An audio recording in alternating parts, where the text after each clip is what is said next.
Hello and welcome to the TID Water and Power Podcast. I'm your host, Constance Anderson, and on this month's episode, we're discussing TID in the community. TID has been a fixture in the community for nearly 135 years, even before cities in the area had been incorporated. As a community-owned utility, TID is owned by our customers and governed by a 5-member elected board of directors. That enables us to maintain local control and decision-making that benefits our unique communities. Unlike some utilities throughout the state, TID is not beholden to profit-driven shareholders, which helps us keep rates low and allows TID to put money back into our community. On this episode, I'm joined by TID Energy Services Manager Monique Hampton to talk about TID's presence in the community, including public benefits programs, community events, and the TID Employee Giveback Program. Monique, thanks for joining us. Thank you for having me. Why don't you start by telling us a little bit about your current role with the district? Sure. I oversee the energy services area. Our responsibilities are to develop and implement customer-facing programs, such as the energy efficiency rebate programs. We do the low-income programs, and then we also have our electric vehicle rebate programs. Great. And then prior to energy services, what positions did you hold with the district? Sure. I was hired in 2011 as a utility analyst. Some of my responsibilities back then were still to do some energy efficiency development and implementation of our programs, but I also spent half of my time in the electric rates department as well. Great. And so then from there, the TID decided that energy services was something that should stand on its own, and that's when it became its own division. Is that right? Yeah. In 2018, the district took a hard look at public benefits in whole and realized, there was enough focus there that we really needed to focus on doing more public customer-facing programs, expanding our energy efficiency rebate programs, expanding our low-income programs. And so, I actually acquired that in 2018. Great. So with the background from the program development, plus your experience in working on rates, that kind of made for that perfect combination to start this division as its own division. Yes, exactly. Okay, great. And then I understand you also serve another important but volunteer role at the district. What is that?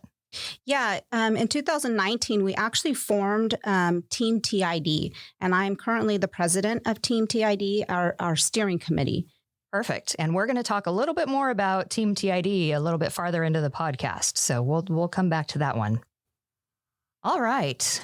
So before we get into talking more about TID's presence in the community, I think it's important to kind of reiterate that TID is community owned. And what that means is, in short, if you are a customer of TID, you are an owner of TID. All of our decisions are made locally by a 5-member elected board of directors. And the money that customers pay to TID for their electric bills stays in our community. And that's something that we have the opportunity to make those local decisions based on the needs of the community. So in being community owned, TID is aware of the needs and the opportunities in our local area and our service territory. What are some of the ways that TID supports the community? Yeah, the district is very supportive of our community, and we attend many local events. We have attended street fairs. We attend the farmers market. We've partnered with Stanislaus County Fair. TID is a fixture at our local community events and local schools. We have an education trailer. We attend career days and ag events.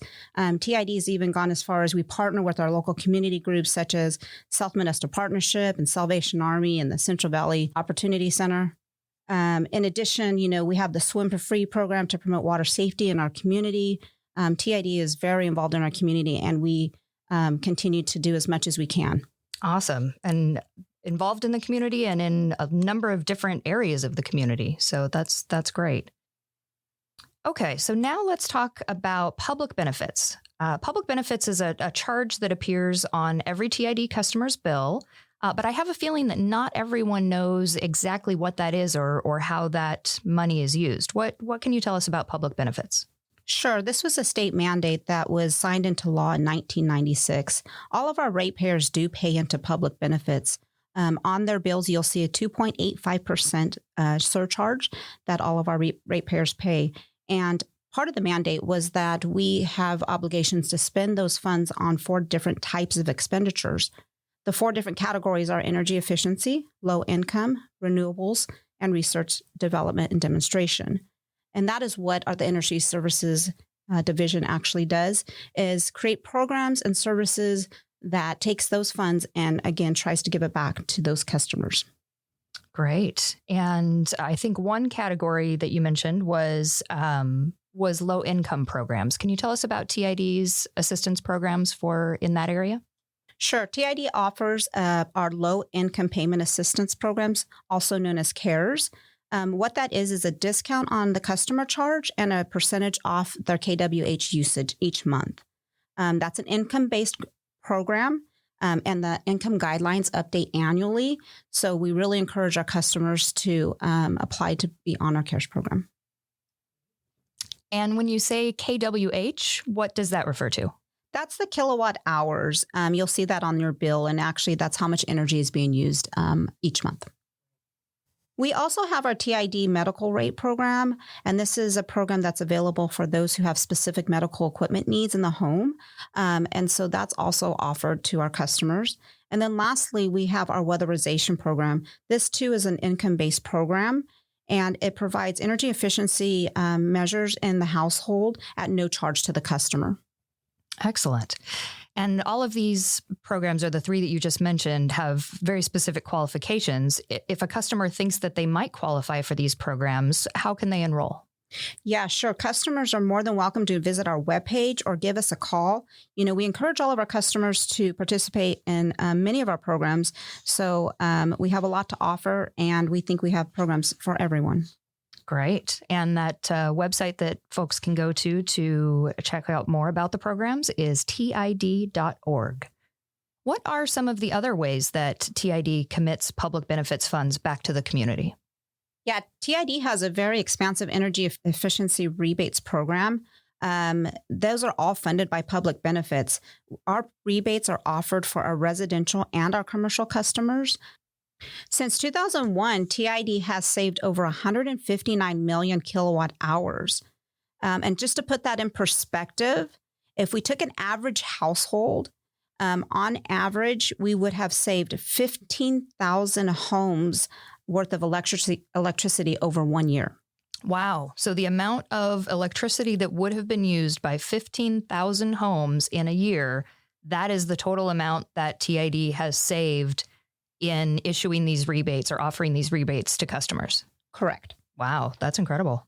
Some of our residential rebates are Energy Star appliances, central heating and air, LED bulbs, and we even have a shade tree rebate.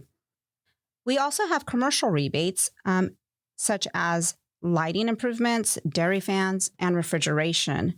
We encourage all of our customers who are looking to save energy to reach out to us to see if we have a rebate for them.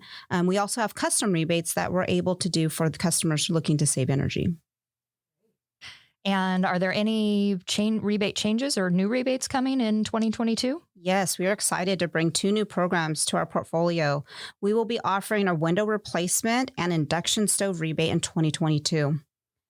Since we're close to the end of the year, this is a great opportunity for our customers to plan for energy efficiency upgrades for the new year. Some tips that we do have are replacing filters, changing light bulbs, upgrading to Energy Star appliances, and in our December 2021 wire, we will offer energy saving tips. I have seen a copy of the December wire newsletter that goes out to all our residential customers. And you're right, there is a great month-by-month guideline in there as to ways that our customers can save throughout the year. So thanks for helping to put that together. Are there any other programs that are funded by public benefits? Yeah, so above and beyond our energy efficiency rebates, we also have an energy education opportunity that's offered to our school districts.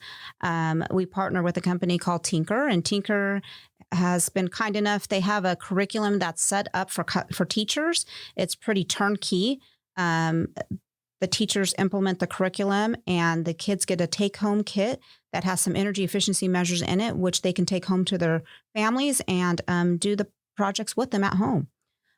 We also, in 2021, we rolled out our first grant program. Our grant program was offered to our municipalities, and we were excited to award one of the municipalities a lighting project that's going to be completed at one of our community parks. And the purpose of these grant programs are, again, to give back to our community and provide an energy efficiency project that all can benefit from.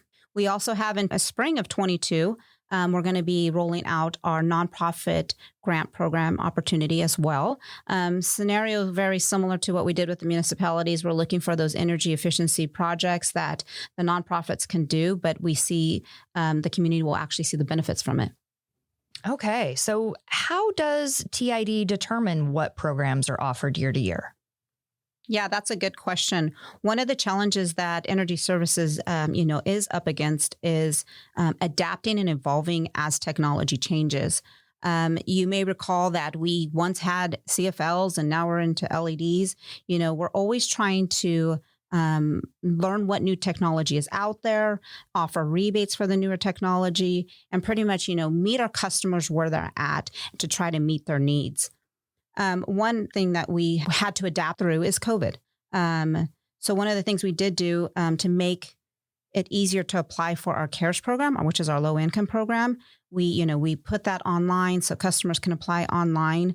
We also went as far as expanding our income eligibility so more customers could qualify. So we're always looking to see how we can better our programs to assist customers and get customers to participate. Absolutely. It really seems like TID works to make the most of those public benefits dollars, offering a variety of programs to meet the needs of a majority of TID customers. That's great. All right. So now let's talk about other public-facing programs that are not funded by public benefits. Sure. In 2019, TID participated in the Low Carbon Fuel Standards Program. So what does that mean? That gave TID the ability to create programs and rebates for electric vehicles.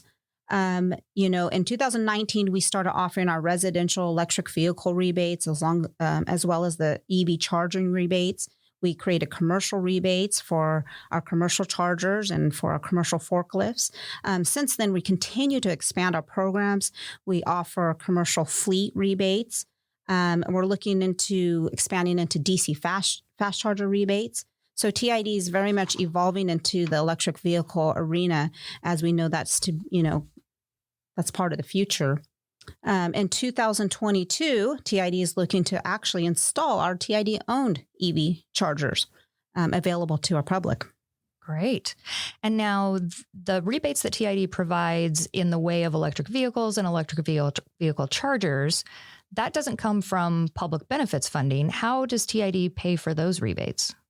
Yeah, so that's part of the Low Carbon Fuel Standards Program that TID participates in. And it's pretty much a crediting system. For those who have carbon emissions, they have to pay into the crediting system. And therefore, TID, reaps the benefits. Those credits actually are in turn to be applied for transportation electrification. And so that's what TID is doing with those funds. We're rebating EVs and we're trying to educate our customers about EVs. One of the things we did in 2021, in October, actually, we hosted our first ride and drive, and it was extremely successful. And the purpose of the ride and drive was to give our customers the opportunity to come out and learn more about EVs. We realize that there's some who don't understand or see the true benefits of owning an electric vehicle. So we created the EV guide. And if you go to ev.tid.org, you can learn more and see all the benefits of owning an electric vehicle. And to see our offerings, our incentives that are available, and the charging stations that are available nearby. Great. And the EV guide doesn't just offer rebates that are being provided by TID, but there are additional rebates that an interested customer might find on that site. Is that right? Correct. Yeah. And that's one of the cool things about that tool. Any customer can go in there, do some comparisons from an a gas vehicle compared to an electric vehicle. And then you can take it even one step further and see, federal and state and local rebates. And so it's kind of an all-inclusive tool that customers can use. And we think it's very educational. Fantastic. Okay, so now let's shift gears a little bit to Team TID. So we mentioned at the beginning that you are currently the president of the Team TID Steering Committee. Tell us about that. What is Team TID? Sure. Team TID, like I had mentioned earlier, it started in 2019. And the purpose of this, of Team TID, is an employee give back program. In 2019, we recognized that many of our employees at TID were contributing in some form or fashion in community give back programs. They were helping local organizations. And we thought, why don't we bring all those efforts into one? And we created Team TID. All of our employees are part of Team TID. I'm the president of the steering committee, but again, every employee of TID is part of Team TID. The majority of our employees live in TID service territory. So, it was our way to jointly combine all of our efforts to give back to our community. That's fantastic. And now Team TID has even gone so far that it is registered as a nonprofit. Is that right? Correct. Yeah, we actually got nonprofit status in 2019. And so all of the money that we raised, is for a nonprofit organization. And then in turn, we use those funds to fund some of our projects. Some of the projects we've had in the past, we've partnered with the American Red Cross. We've done some blood drives. We've done stock the shelves, meaning we brought in some canned foods and provided that. In the years past, we've done a SpireNet Angel Tree program at Christmas time, and employees, grab a name and purchase a gift for a specific child. Every year we did the Adopt a Family. And many of our employees contribute financially. They shop for the kids. We provide dinners for families. TID just recently helped organize a float for the Turlock Christmas Parade, which was a huge success. And we also contributed to the Holiday Boutique with the Patterson Chamber of Commerce. Wow. It seems like Team TID is really contributing to the community in a variety of ways as well. And if I'm correct, that is all the Team TID activities are completely outside of TID itself. Is that right? That the participants participate on a volunteer basis? Yes, 100%. We ask employees to contribute, out of their own pockets, which they're always willing to do. We take time outside of work to volunteer our time to work on these projects. And, like I said before, they were already doing it, and now we're just doing it collaboratively, and it's working out well. That's great. And now you mentioned some of the activities that Team TID has supported in the past, but certainly 2020 and 2021 have been unique years, and there was a limited number of volunteer opportunities during the shutdown and during other COVID-affected times. How did Team TID respond to that? Yeah, just like everyone else, we had to be creative. Team TID had to kind of just look inward and figure out what ways could we still give back to our community. It's very important to us as employees of TID. So we did a virtual 5K, for example. It was a success, and we were able to contribute to Jessica's house with the funds that we raised. We did the online gift buying, and so that was successful. Employees can do that, at the ease of their computers. And so some of those ways that we were able to contribute then, we still are able to do today. So again, we're always looking to give back. We just had to be a little bit more creative. Great. And what are some of the opportunities that Team TID is considering for next year, for 2022? Yeah, that's a good question. So how the steering committee actually sets up the projects for the year, we actually, take a look, a deep dive in January and try to figure out what events or what projects we're going to participate in for that coming year. So at this time, we'll be evaluating that in January. I know I'm pretty confident to say that we will do the Adopt a Family at Christmas time because it's near and dear to TID's heart. Our employees appreciate doing that. They love, gift buying and giving financial funds for these families that are in need. And so, I know there'll still be kind of the reoccurring projects that we will be doing, but it's we always kind of look to see what else is out there and how we as Team TID can give back to our communities.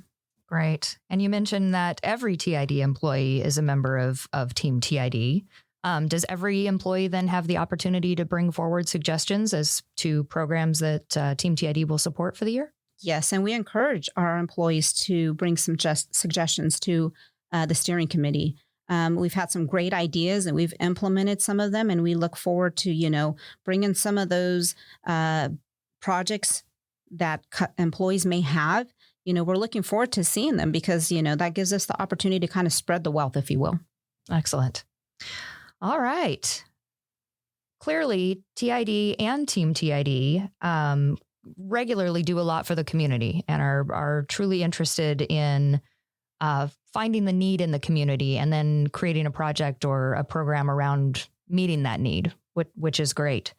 Anything else we haven't covered that you wanted to make mention of? I think we covered it all. I appreciate and love that TID is such a community-focused, community-owned organization, and that we have the opportunity to give back to our community. I mean, that's part of what I love about my job, creating programs for all of our customers, and I can't express it enough that I'm hopeful that many of our customers will take advantage of our programs. And if there's something that, they may see that we don't, I'd love to hear from them about, different rebate programs or services that TID could offer. Again, that kind of goes hand in hand with Team TID. Being part of the community is who we are. And, I look forward to creating those programs and the projects that Team TID does over the next year. Awesome. Well, thank you, Monique, for being with us today. Really appreciate it. Thank you. Thank you for tuning in to the TID Water and Power Podcast. You can find TID on Facebook at facebook.com/TurlockID, on Instagram and Twitter at TurlockID, and on LinkedIn as the Turlock Irrigation District. I'm your host, Constance Anderson. We'll see you again next time.